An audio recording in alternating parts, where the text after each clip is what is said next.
Hi, I'm Tim Overhill with Barrett Firearms. We're here today to give you a brief tutorial about your new Barrett rifle. This is aimed at those who have a severe allergy to owner's manuals. This is just enough to get you to get the gun out of the box, get it together, and get you on your way to the range. Okay, right now we have the M82A1 Barrett in front of us. This is the current production version with all the options that are currently available. This is how you would see it when you first take it out of the box. The gun breaks down into two main components, the upper receiver and the lower receiver for transportation. So just to walk you through what it would look like first time you have to take it out of the box. I'm going to take the magazine assembly and set that to the side for now. First thing you're going to want to do is get your upper receiver ready for assembly, and you need to slide the barrel from the transport position into the firing position. You just slide that through the receiver. You take this rubber battery bumper here, slide it up over the barrel, and this piece right here fits into this slot right here, this recess, but it is under a considerable amount of spring tension. So when doing this, you need both hands on it, lock the rear end of the receiver against your body, pull and press.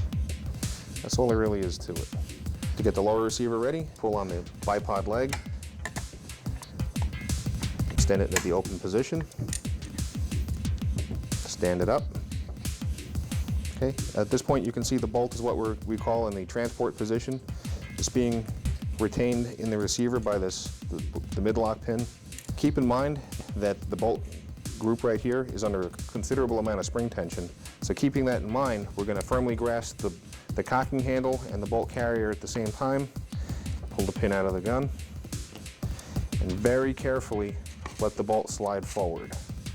We want to make sure that the spring and the buffer assembly are retained in the receiver, because if they're not, when you let go, it's going to launch across the room. And we're going to put the two halves together. This notch right here on the front of the upper receiver is going to fit right into this crossbar right here on the lower receiver. The upper receiver and the barrel at approximately a 30 to 45 degree angle. And then we have to pull the bolt group back about halfway and push down on the lower receiver. At this point, we're going to take our lock pins. This is the rear lock pin, and this is the mid lock pin. You can see the rear lock pin is considerably longer. And we're just going to push them in.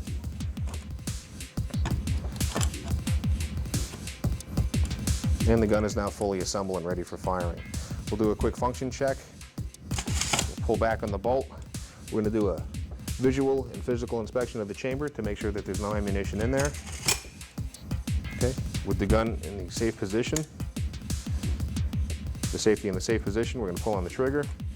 Nothing should happen. Rotate the safety into the fire position, and that loud click you just heard was the firing pin coming forward.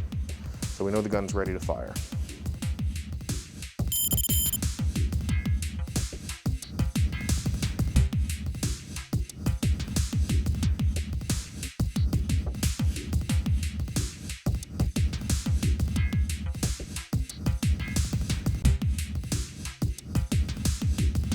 Okay, once you've determined that the gun's functioning properly and you're ready to shoot, insert the magazine.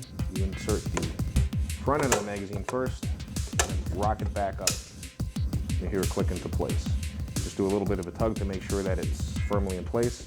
Otherwise, the first round might feed, and then when you fire it, the magazine will fall out and you won't get a second shot. The M82A1 and the M107 do not have a bolt hold open built in. So even on an empty magazine, the bolt will go forward. So for safety precautions, what we do at the factory or at the training classes is we'll take the magazine out and indicate that the gun is unloaded and empty. We'll pull the bolt back and we'll insert a fired case base first into the gun and let the bolt slowly forward onto that. And this acts as an improvised chamber flag. You're ready to take the gun apart, either for transportation or maintenance. We're just going to go through the assembly process backwards. We're going to pull out the mid lock pin, the rear lock pin. We're going to pull back on the charging handle, lift up on the rear of the receiver, let the bolt slowly forward, making sure that the buffer and spring are captured. We're going to pull back on the upper receiver, lift that up, and set that to the side.